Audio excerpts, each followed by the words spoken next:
Hello and welcome to the Instant Ink Comic Book Podcast. This is the podcast where we put together a one-page comic live with you guys. Not quite live, it's all pre-recorded, but we do it all without knowing what we're going to do before we get together. We'll bring up some prompts, we'll figure out what we're going to do live with you, and then we'll start drawing the thing together. And by the end of this, we will have a one-page comic that we wouldn't have otherwise. So, my name is Adriano. You can find me at Pesto Comics on all of the socials out there, or pestocomics.com. I've made it very easy for you.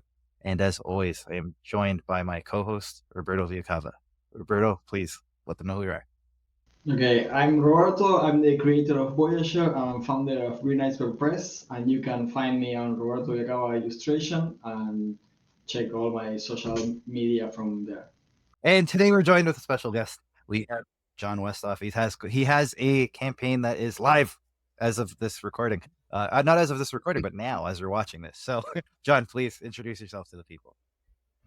Yeah, thanks for having me. I'm Jon Westhoff. I'm the writer, letter publisher for Part-Time Comics. That's Part-Time Comics with an X. That's how you can find me pretty much everywhere. I'm pretty active on social media. I'm one of the few that still likes it, so you can track me down on any of the social medias there.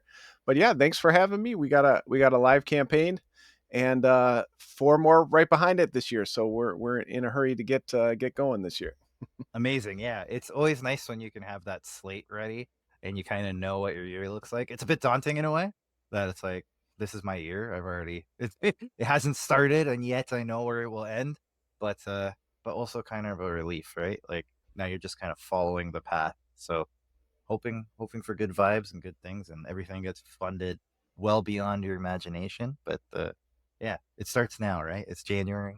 when you're Starts watching now. Yeah. I know a lot of people try to avoid, right after the holidays, and people are still kind of, recovering and everything. But again, we got so many. I try to spread them out throughout the year, and I really don't like to do Halloween to Christmas, so I try to get them in all done and wrapped up before Halloween. Yeah, that's smart. It's a kind of a people shop for themselves around the holidays, right? So it's tough to get folks to buy something they might want to read in that period. So I think ignore the prompts that are there because I've seen these; they don't count. So I'm gonna generate some new ones and I'll read them out to you. I'm gonna bring up some prompts and on the screen. There are 2 at the bottom. I'm gonna skip those. So I'm gonna let you go pick from the first 3, or we can regenerate a couple more. So we got picture perfect, something that is supposed to be perfect but has a hidden flaw. Secret whispers. What is everyone whispering about? And into space. What does the spaceship look like and where are you going? So any of those 3 catching your eye? If not, we can regenerate them. That's fine. You're on mute.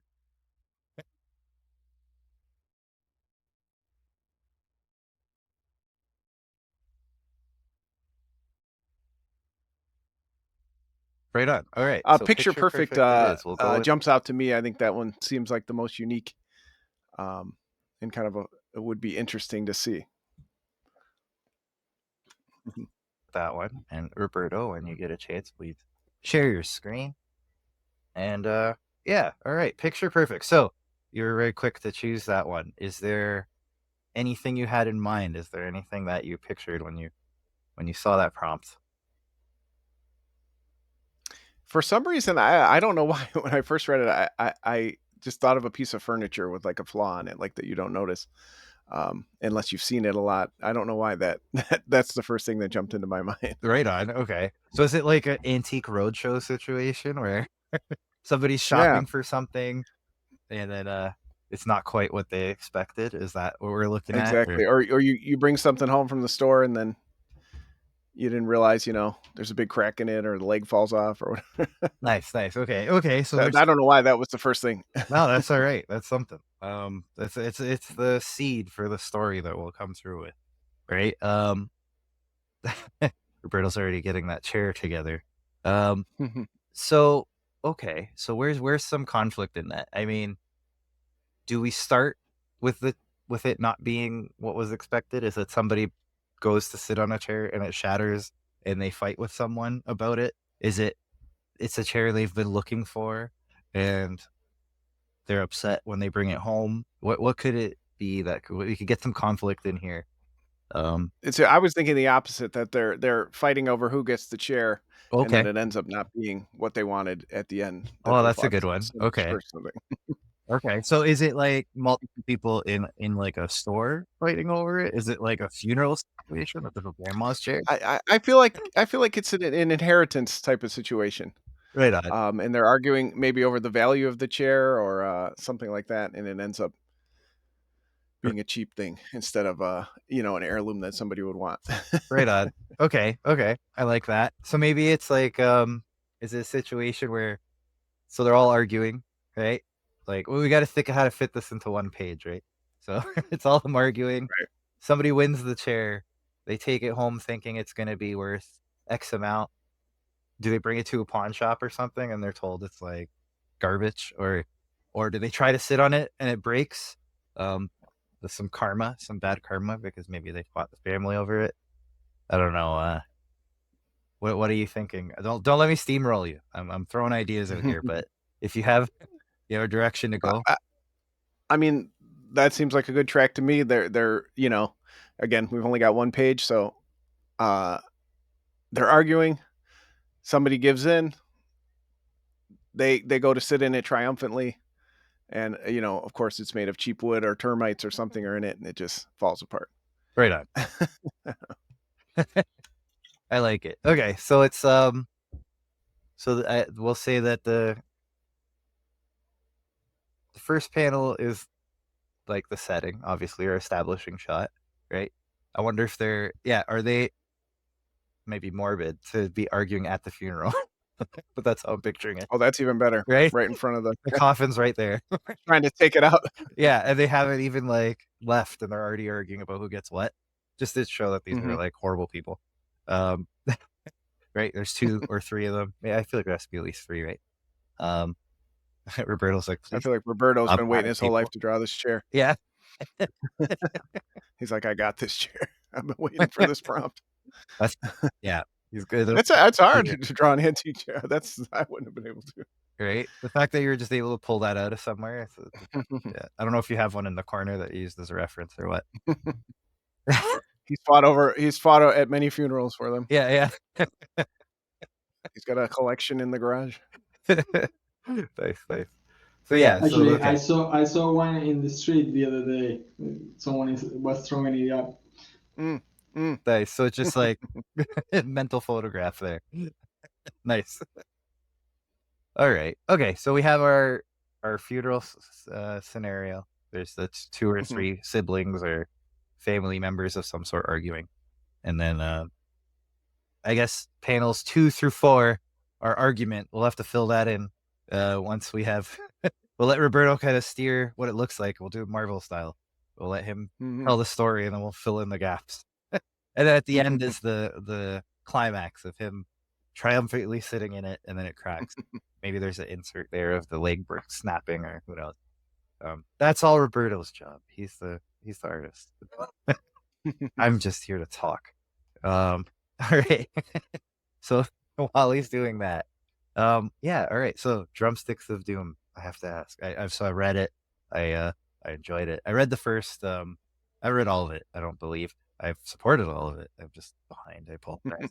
But I know you're done the first arc. And now, what are we launching now, or what's live now? I should say. So live right now, we're doing the Hellboy series of mini-series. So this is the second arc. It's planned to be 3 arcs. So it's actually the 6th issue of the series, but you'll see it as issue 2 of Drumsticks of Doom, Band on the Silver Mountain. Slight spoilers for those who haven't gotten to the first. The first was kind of getting the band together, so to speak. Finding out who our main characters are, why are they being hunted by the powers of heavy metal, et cetera, et cetera. But now, of course, the natural progression is once you got the band together, you got to go and record your album. So they go to the mysterious Silver Mountain of heavy metal lore, and they're recording their album. And of course, they're not left alone on the session. Other people try to jump in on the jam. So that's where we're at. We're right in the middle of that arc. It's a 3-issue series. And yeah, we're excited to be back for another issue. And don't worry about not reading it. We don't care if people read it. We just want people to buy it. It doesn't matter. It can sit on your stack forever. No, I did the important. No, I totally get it. You should see my stack. It's like Oh my God, my wife keeps saying it's gonna tip over on us and crush us while we sleep. Oh yeah, I think that's just the life of anybody who reads comics. It becomes more collection than hobby, For sure. with reading For sure. hobby in that sense. Yeah, it's especially with the weeklies coming out too. It's I support indie much as I can, but I also read the weeklies, and by read I mean collect and stack. So well behind on everything, but yes, I've read the first couple. Yeah, I was a fan, so I've been supporting it throughout. Yeah, right on. I'm glad to see it's expanding the universe now. Pretty cool stuff. In terms of like the inspiration of all of it and that, like, are you a musician yourself? Are you do you have a history in that, or are you just a big fan? How's that all come about? I am a musician. I am doing air quotes if you're listening to this on a podcast. I play drums, and I have since I was about 14 or 15. I started with bass, and then I was in a band where we had 2 bass players, and so we needed a drummer. My brother had a drum set, so I started playing drums. I loved playing the drums. I loved being in a band, but really the inspiration for Drumsticks to Doom was a lot about that transition. I got out of being in bands. I had kids, and I never had these like huge delusions that I was going to play like Madison Square Garden or any of that kind of stuff. But a lot of the seeds of the story started with that. Well, what do I do if I'm not in a band? I'm someone who's in a band. I play drums. Like, what is my life now? Like that's not a huge part. I don't practice 3 times a week and talk about what next gig we have to go to and all that. And that's where the story started. But then I was like, well, no one's going to read that sad sack shit. So I got to throw some werewolves in there. I got to throw some witches and Frankensteins. There's got to be something to it. And it took me a while to kind of sit on the story and then find the story within it. And that really is where the character of Lana, our main character, I thought it would be cool if a drumsticks were like magic wands. And with that image in mind, she finds a pair of somehow mystically charged drumsticks and as she's on her way to practice, and it kind of picks up from there. Nice. And then yeah, I know the shop owner, he caught my eye. As an Italian myself, I was wondering what's the inspiration for that one. Well, and that's a credit to Dan Doherty, my co-creator artist on the series. That character was just kind of just, hey, we need a shop owner, somebody to kind of her to interact with in that first scene. But as soon as I saw Dan's first drawing, because he did the first 8 pages long before we kickstarted it, because we were trying to pitch it. And I was like, oh, this guy's got to have a bigger part. This guy, you just nailed it. Like, I think it was like one sentence. He's like, he has a bad Italian accent and he's like poorly disguised demon or something like that. And Dan's like, I got you. And he just made this perfect character. Yeah. So that was how it started. It was just supposed to be like a one-off joke. And then now he's become a much bigger part of the series. Yeah, that's amazing. Yeah, because I will say, when I first read it, I'm like, what is happening here? It does pay off. And you're the second or third person to tell me. I didn't even think anybody would get it because it's not an auditory medium, right? So I was like, they're not even going to understand. Like, it's going to look like I did a typo or something. Like, and a couple of my buddies are like, oh no, I totally got it. He sounds like Super Mario, right? I'm like, yes, exactly. Yeah. And a small part of me was offended, but again, it pays off. Well, I'm also Italian, so I definitely put some self-deprecation in there. Yeah, that's fair. That's totally reasonable, but definitely caught my eye at the beginning where it's like, what is happening here? But again, pays off really well. So very, very happy with how that all played out. But yeah, I had to ask since I have you here. But yeah, so you mentioned you have a whole host of campaigns lined up this year. So like, how deep into planning are you? Are the pages set up and all that, or is it just kind of spots on a calendar so far? Well, last year we kind of went all in on Part-Time Comics. We did actually 6 campaigns. Nice. One we actually ended up launching twice on 2 different platforms. We were planning to do a 7th. We ended up kind of putting it on pause because we just did so much last year. So last year was like I had almost all the books in motion, the trade paperback all ready to go. We just needed to, get the rest of the funding, start, get the Kickstarters going. And it was tough. That was a tough year. This year we're doing just as many, but I did take the foot off the gas a little bit. I said, okay, let's do one book at a time. I liked getting the art early and having all the teams working on parts of different books, but I just realized, for a person who's working full time and a full time father and all that, I'm done with most of the scripts like in advance. But I just said, you know what? Let's be reasonable with the artists. They can do it at their own pace. We don't have to have them all in motion at the same time because it ended up being a few too many plates in the air. But my hope is that we'll get through this mini series of Drumsticks of Doom. So these two, this issue and then the next. Then our other ongoing series, LCS, and then our other ongoing series, Child Possession Services, should be wrapping up this year as well. With at the end of the year, if we can fit it in, we plan to do a one-shot horror heist anthology called Final Heist somewhere in there. So we've still got a lot going on, and they're all in various stages. Some I have a couple of pages of, some just have the script ready to go. I like to try to get all that done by the end of the year, at least the script writing, so that I know I can just focus on the lettering and the production, and of course all that goes into running the campaigns that consume your life.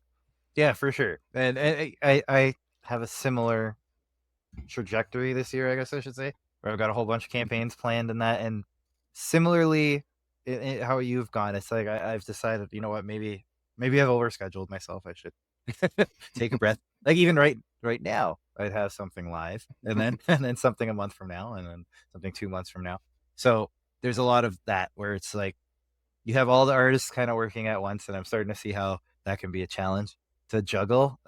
Even just being like a manager of, because you're like you've mentioned, you've written it. Like in my case as well, everything's written, so arguably my part's done, and then you quickly find out that the writing is arguably the easy part.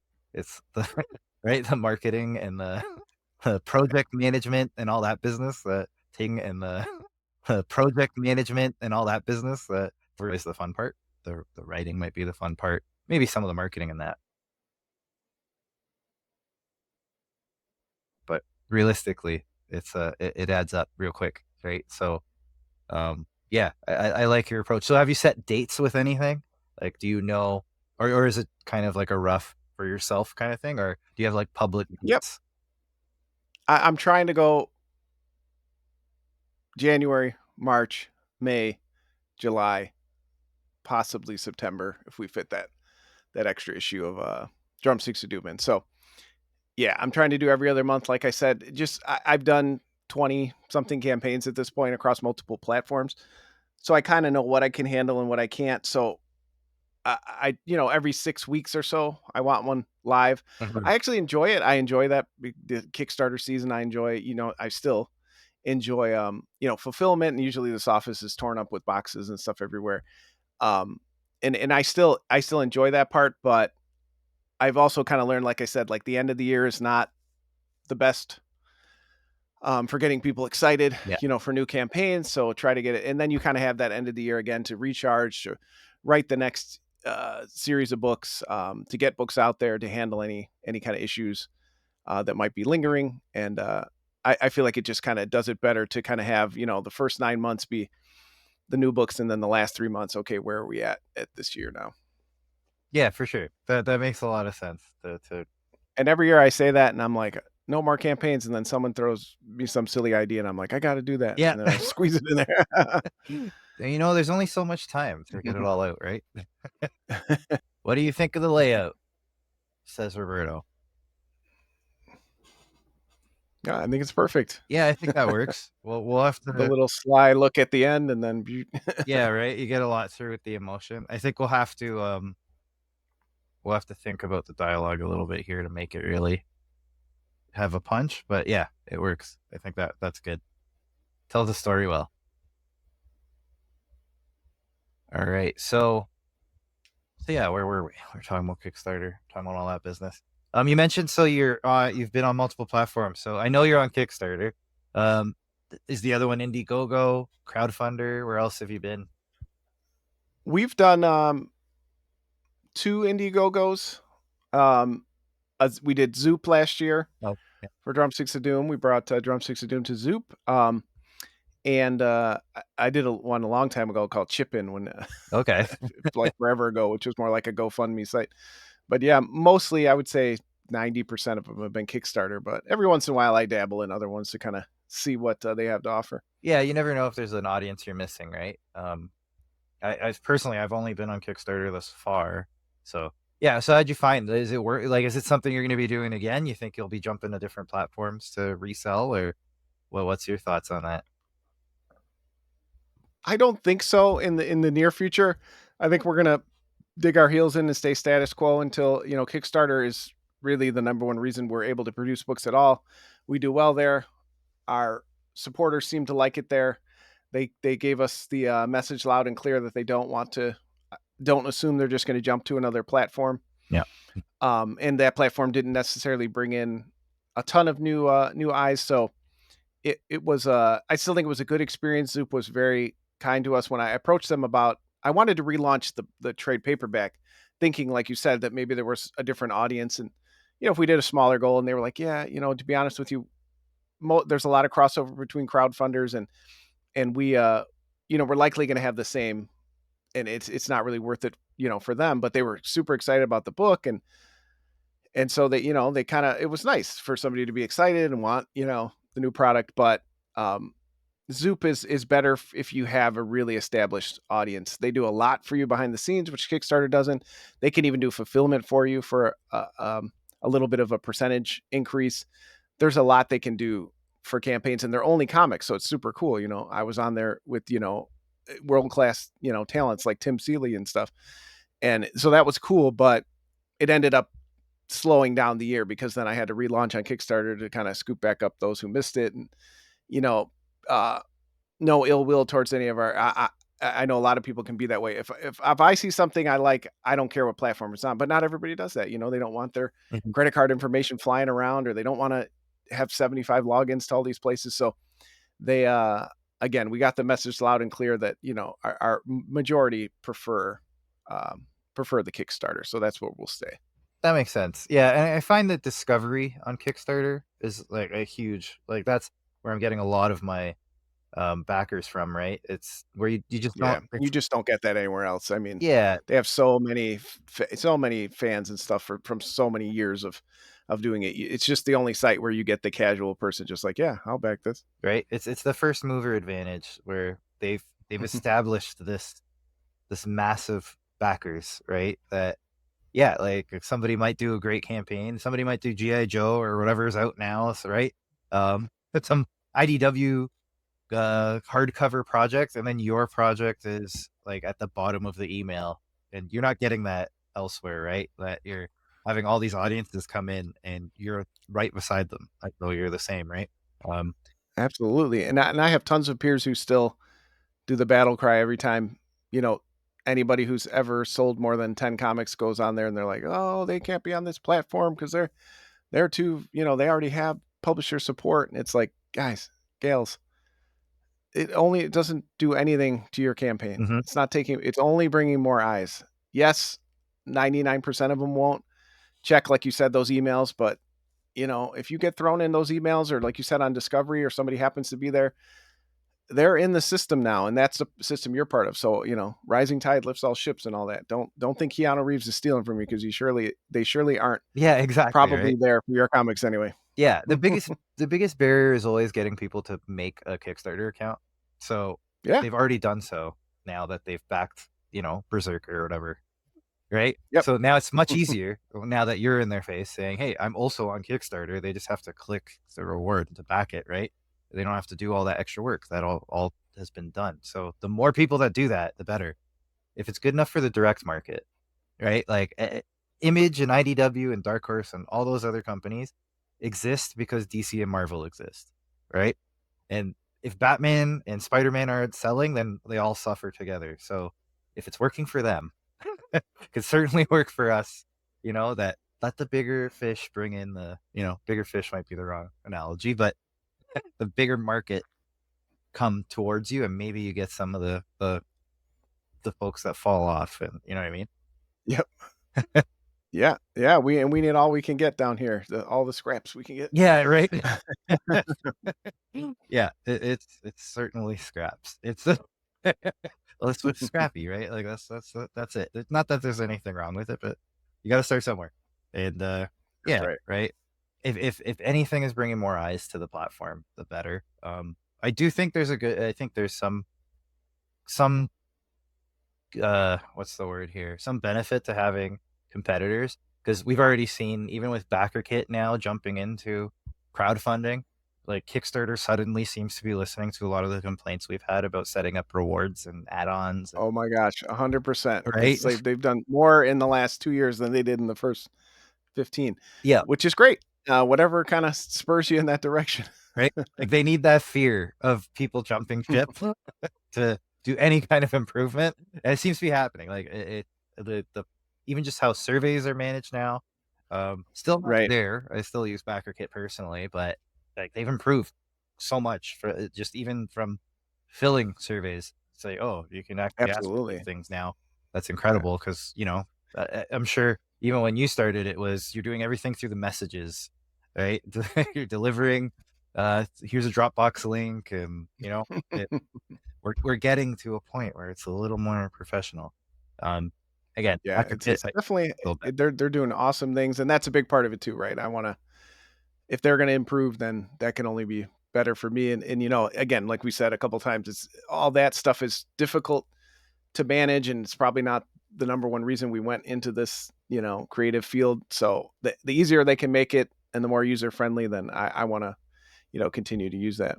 Now, I hope that our friends who are also having more competition now over at like Diamond actually make some changes like Kickstarter and see the writing on the wall that if they don't adapt, they're going to be left out. So, because that's another huge thing that we obviously need.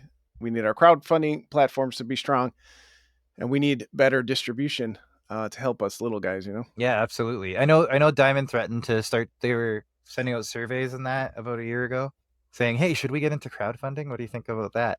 I didn't see anything come of that. If anything, they're just having a hard time running their regular business right now, getting things out on time.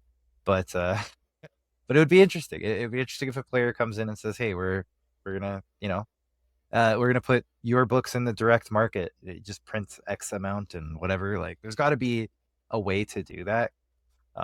Considering if you go through Diamond, it's all through you anyway. You still have to get people to go to their shops and do the FOC and all that business. So it's not as though having that there will suddenly get thousands of books in the store, right? Like it's still for those who are willing to put in that extra step, but they could surely make it a little bit easier for indies that don't have the team, the distribution team focused on that alone, Right. Yeah, definitely some work to be done there, but it would be, it's there for the taking. Some of the indies out there are doing incredible, like 6 figures and that it wouldn't be out of place in the LCS. So it's just a matter of someone, we don't have to 4-wall it and go to each individual store and beg them to be on the spinner rack. Right. Speaking of, have you done so? Are you available in any LCS shops in your area or anything like that? Yeah, I'm fortunate. I'm about 30 minutes outside of Chicago, and we are just overrun with amazing shops. So we have books in Challengers Comics, Chicago Comics, Quimby's. Who else do we have currently? Howling Pages is another great one. We have books there. A lot of it's consignment. Amazing Fantasy in Frankfurt has our books. We rarely get someone who will agree just to buy them straight out, but so it's a lot of consignment, checking back in, seeing if any sold. But a few shops, and I've done some cold calls online or reached out when people have posted, and we've had some in different shops in small doses, but mostly it's the shops where you can kind of show your face, get to know the owner, get them to take a risk or give you a little bit of shelf space. Yeah, for sure. Yeah, that's just for me. That's exactly what it is. I'm on one spinner rack. I'm in Toronto. There's dozens and dozens of shops here, and I'm on one just because I knew the owner, and I harassed him relentlessly until he gave me space on his spinner rack.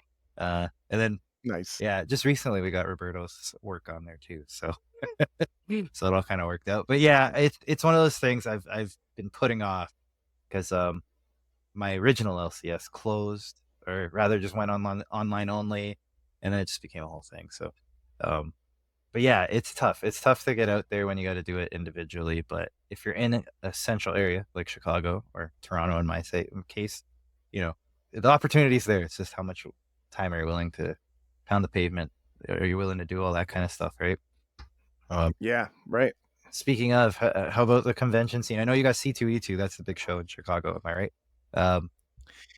It is, and we I was with another company in my first 10 years or so that I was publishing. A buddy of mine just kind of had a small press name that he put his comics out under called Kingbone Press, and he and I worked together for about a decade, and that kind of came to its natural end. And then I was out of publishing for a couple of years, and then I kind of got the itch to say, I was like, oh, I'm getting towards 40, and the Grim Reaper's coming, and if I don't do it now, I'm never going to do it. So Yep. that was how Part Time Comics started. You know, the name was kind of tongue in cheek that I was going to kind of take it easy this time around and not, overextend myself, which of course hasn't happened. Yeah. But yeah, so for Part Time Comics, we we haven't done C2E2 yet. It's just budget wise, didn't really make sense for us to spend the whole weekend there and probably not even make table because you get lost in those big shows. But now that we're starting to get to collections, like we have the Drumsticks of Dooms trade paperback, I'm hoping that Child Possession Services, the last issue, does well, so we can get that into trade. That'll be 4 issues in total. Now that we have like kind of the fat books for the table, or you may have seen our little stuffed animal friend here that we did a Kickstarter for. Stuff like that, really the high ticket items help that cost, right? So now I might be able to pay I think it's $4.90 this year for C2E2, or split it with a friend or something, because when you can sell 20 trade paperbacks in a weekend and they're $25 each, you're good to go. Then the rest is all gravy from there, and just making new fans and doing the face to face. But we do a lot of the smaller shows. I actually just fortunately we have some amazing promoters in the area who do some kind of oddball shows at like breweries and different convention centers and stuff. Like I did like a halfway to Halloween show, and we just did like amazing. People were like, "Oh, comics! I haven't read a comic in years," or "Oh, that looks cool." Or I did a music themed show, and again, having a music themed book, people were like, "Oh, that's super cool." So I've been able to find these kind of smaller level shows to get the books out there. So I'm kind of sticking to that. Especially again, working full time, having kids. Yeah. I probably can't do the full, out of town weekend day shows right now until the kids are a little older. But we're finding a way to still get, face to face time with people without breaking the bank. Yeah, for sure. And I find it's tough. It's tough with the table fees, how crazy they've gotten. I know 2024 was not a great year. I went to 6 shows. I made table at 1. Right. It's just been a rough year in terms of attendance at the shows I've found. Like the one that I did make table was the only truly packed show. That was Thought Bubble. If anybody's wondering, that was the only truly packed show I had been to, and that was the trip overseas. So I made table. I didn't make flight and hotel. So Gotcha. that was a whole different thing. Again, I find if you go in with the right mindset that you're there to meet folks, like both fans and other creators, like there's folks that I've known online and haven't spoken to on the podcast yet, because this has been a great way to meet people too. But getting to meet people face to face, it's been that was the best part of Thought Bubble, and yet that was the one I made my table. But I know some of the ones around here that the goal was strictly like, I'm here to sell. Those are the ones I probably did the worst at, just based on the volume of people coming through. It just, I don't know, it's been a weird year. The vibe session, I think they called it. We're not in a recession, but everybody sure feels like it. So that was apparent on the show floor. So yeah, it's all about perspective and how you're looking at the show, right? Like, are you there to just kind of show your face and make connections, or are you there to make table? Yeah, and if you have those high ticket items, you can get to that point a lot easier too, because it's always going to be on the back of your mind, right? There's only so much you can. And it has to be, right? Because we can't. I mean, I'm fortunate. I'm gainfully employed. My wife is gainfully employed. We do okay. So I can put my hobby money into this that I would be spending on comics. I can, if the table's 200 and I make 150, it's not, I'm not gonna be out on the street or anything. But I know other people aren't like that, and I know that people want to take the risk. But you know yourself better than anybody, right? You got to know, is it worth the risk? And for me, it is, because again, there's there's so much more to it. I catch up with old friends and meet new friends, and you might catch an artist that you want to work with, or a publisher or something might come by. There's tons of benefits to doing the conventions, but please, I know we all want to reach our dreams and stuff like that, but I just, it hurts me to see my peers when they're like, yeah, I lost $1,000 on the weekend, my wife's gonna leave me. It's like, don't ruin your life over this. Like, there's other ways, especially now. Like, you might be able to just dump $400 in advertisements for your Kickstarter and not go to C2E2 and probably see an equal return, these days. So there's other ways you can kind of shift your money if it's not feasible for you. Yeah, and especially if your bread and butter is Kickstarter. I mean, that's it's a worldwide audience, right? Like, I've sent stuff to Europe and South America and all over the US. Like, being Canadian, if it wasn't for you guys, I would be broke. It's it's 60 to 90% US backers on all my campaigns. So, Wow. yeah, doing local shows is great, and I love meeting people and selling a handful of books, but truly and honestly, like, most of my sales are coming from south of the border, from where I'm at. So yeah, it's to your point.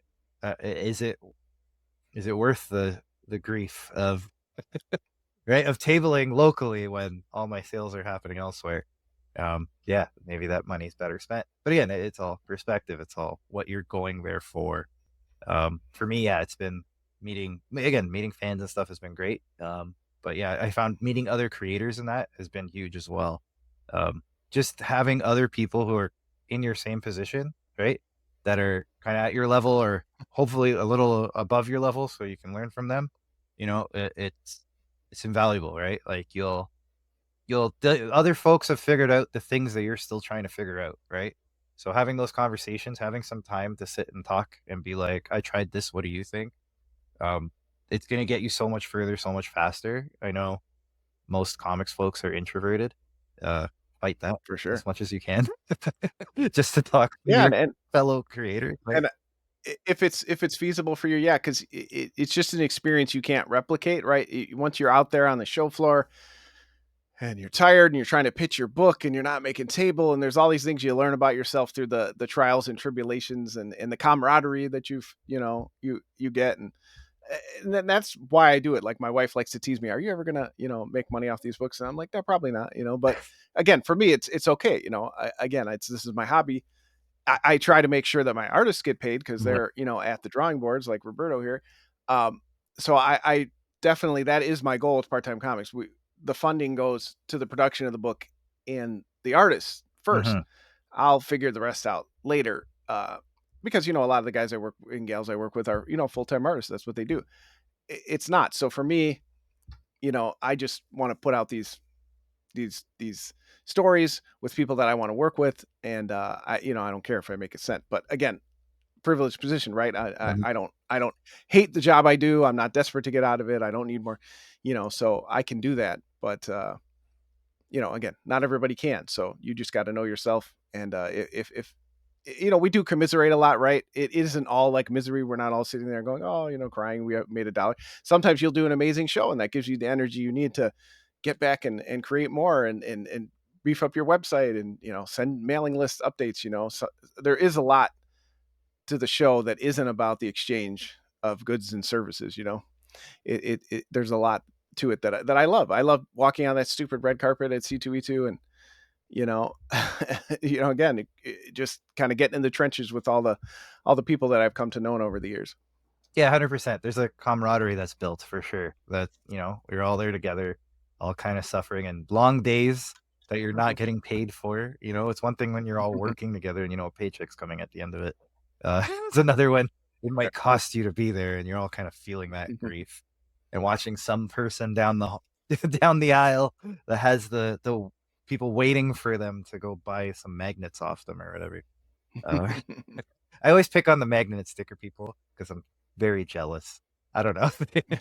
They seem to have like just the most fans that are the most excited, like running down the aisle to see them or doubling back. And I don't know how they do it. I want. And I used to have the people like that too, where I was like, a little jealous of their their success, you know what I did? I got some magnets. I got some stickers. You know what? I'm jumping in the pool with you, buddy. I hated that stuff. I said, I'm a writer. I only want my books on my table. But, you know, you saw the stuffed animal and the stuff that maybe I wouldn't have done, 10 years ago. Cause I didn't like it. I don't like variant covers. Yeah. I don't even like single issues. I just wanted to do graphic novels, but again, it's not about you, John. It's about what the people want. Put it out there. You're not forcing them to buy it. If they like it, do it again. And I've had to learn that even as I've gotten into this. Like, we did the cool metal covers. Nice. And I would have never done that. I was like, that is so cheesy. Why are people paying $50 to $100? And then I was at C2E2 one year and I was walking past Brian Polito, Lady Death's table. Mm-hmm.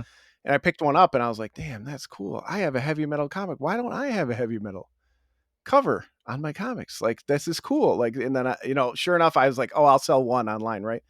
And people are crazy for him. People are rabid for him, so, you gotta not always be the curmudgeonly old man and just realize, if somebody else is doing something down the aisle from you, maybe you got to take some tips from them and kind of use that to pull people into what you're doing. For sure. Yeah. There's definitely something to learn from those folks. I think, yeah, it's the thing I always say is you are not your customer, right?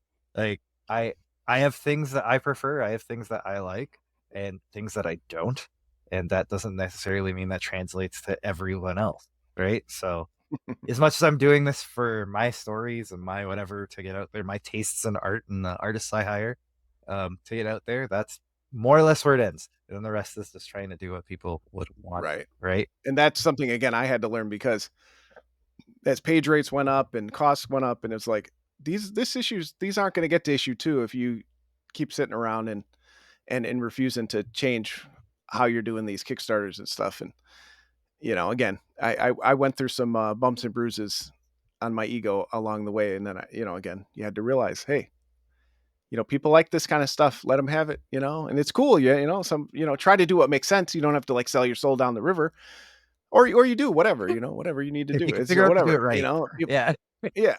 I mean, again, I know there's a line I won't cross, but I'm not here to judge other people who I know have done things beyond their comfort zone because, again, they want the story out there and then they know that might be what it needs to continue on, Yeah. Yeah, that seems to be a debate that goes on every once in a while. It's like a cyclical thing, is the NSFW stuff. Yeah, and that's obviously what I was thinking of. Yep. That's why I bring it yeah, up. right. But yeah, I did the kind of a tongue-in-cheek one on one of my comics, because it was kind of a inside thing with the industry or whatever. I just know that I'm not ready to cross that line, but again, I think Rick Remender was the one who said it. We're all sellouts, Yep. If somebody offers me the right amount of money, I may just change my mind. So there's degrees to all of it. So yeah, I don't know if you can see this one. all it's worries. kind of hard to see, but we had a particularly bad campaign.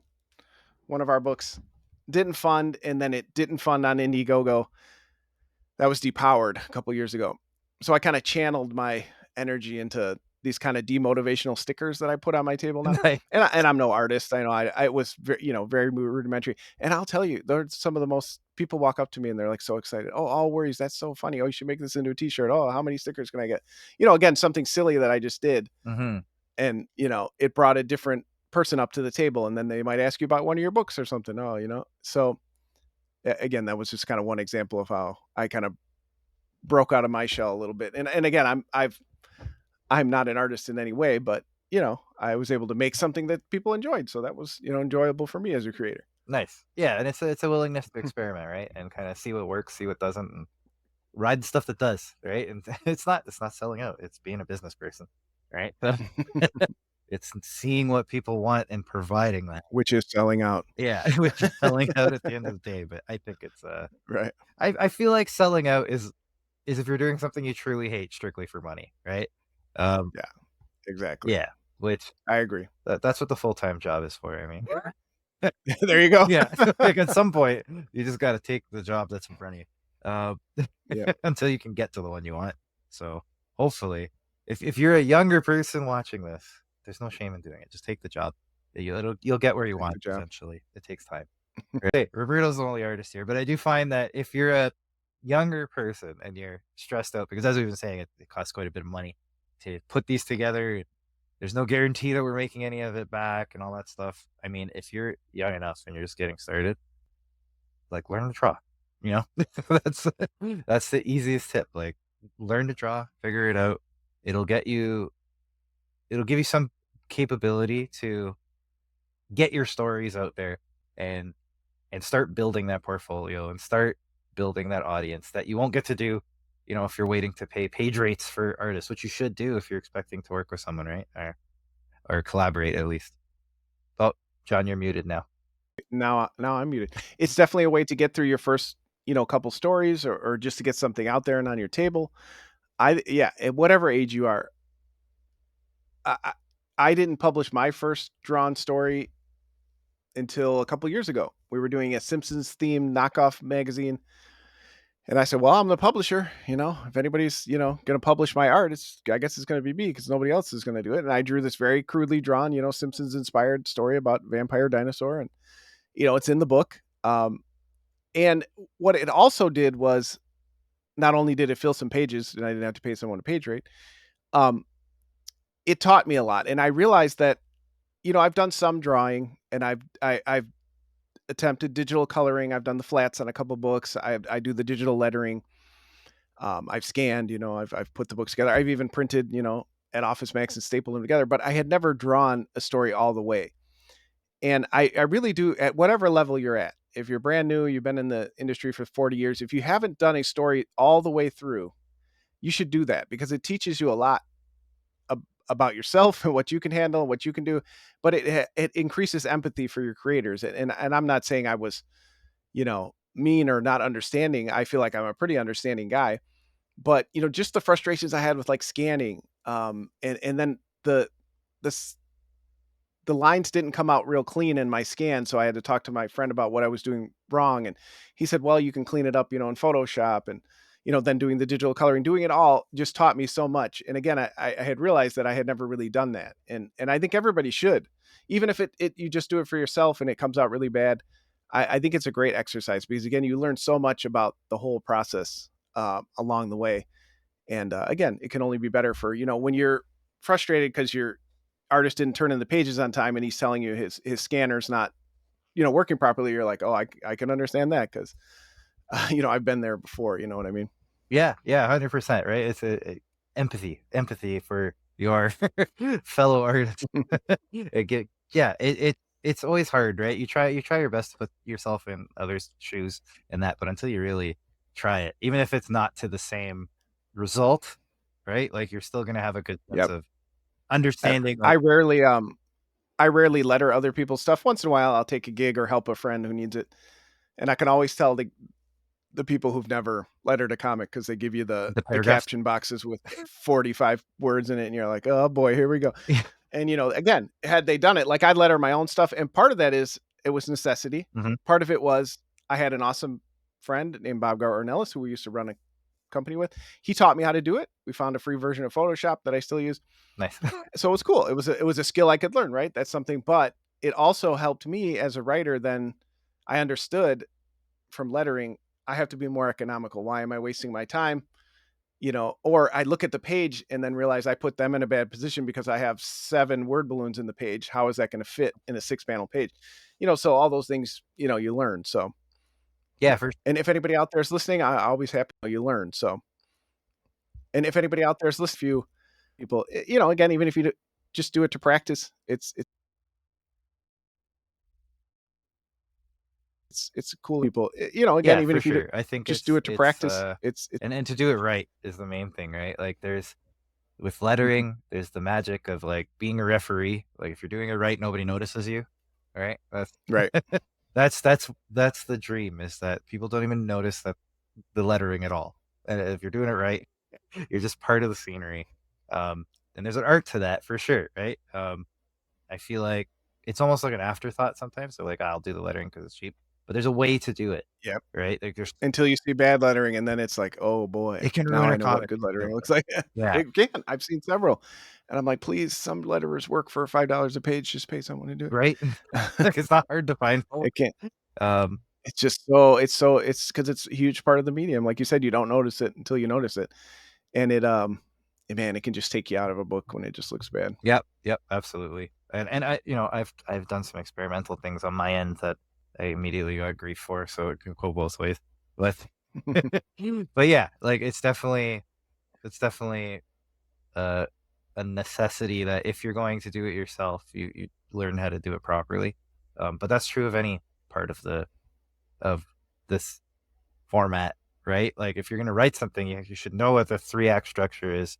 You don't want it just to kind of drop off at some point or have no climax, or you got to have a good sense of what a story arc is and what a character arc is within the story arc and all that business. So, well, and going back to, your guys' 1-page prompt, I think that's something I recommend to people to do too, because if you can write a 1-page story, you can write a longer story, right? Start with a short before you do your 100-page epic, right? yep. Because you got to learn. It's so insanely difficult to do a good short story, especially like a 1-page. So it's a fun experiment if you can do it. I've done it a few times myself, and I've done dozens and dozens of other short stories, and I feel like those are like the strongest ones, right? Because you have an economy of pages and panels, and you got to hit notes all throughout it, whether it's 6 pages or 12 pages, and try to make it, make sense and have, full-ish characters as much as you can, and have people give a damn by the time they get to it, not just flip to the next story.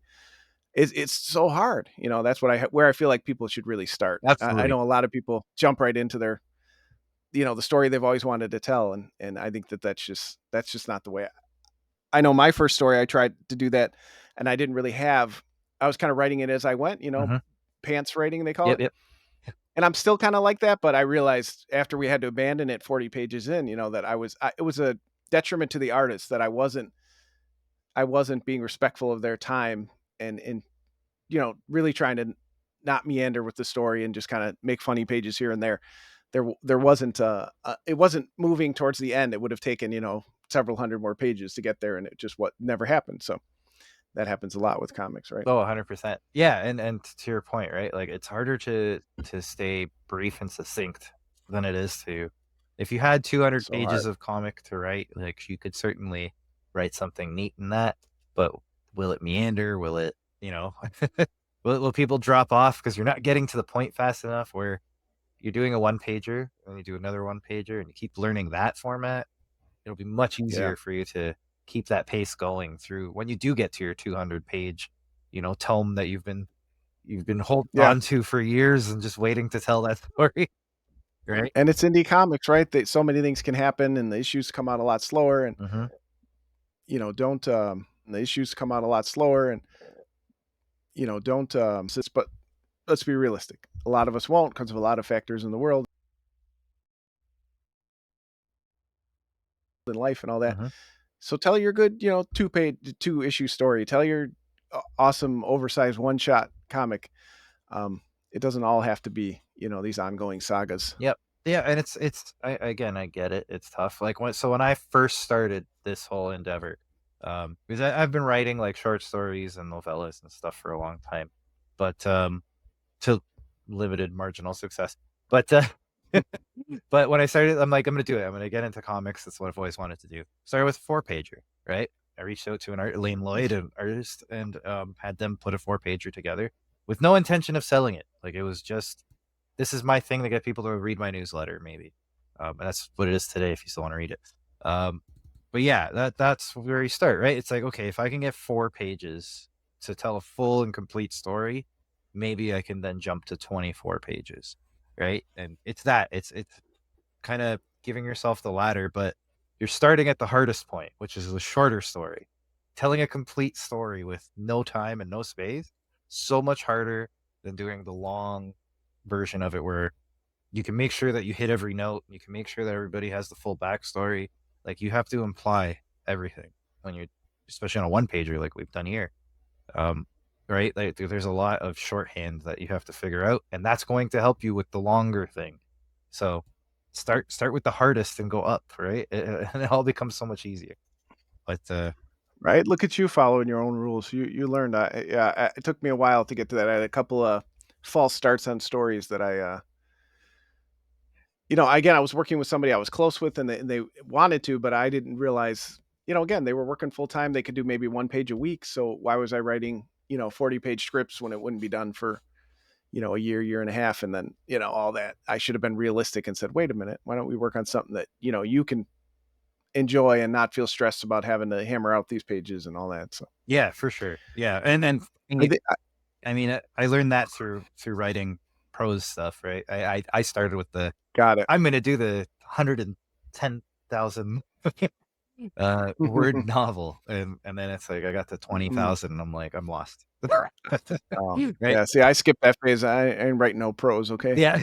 I'm a social worker, not an English major. Forget that. So yeah, Sure. I don't actually. Again, it was part of with music. I was talking about, where Drumsticks of Doom came from.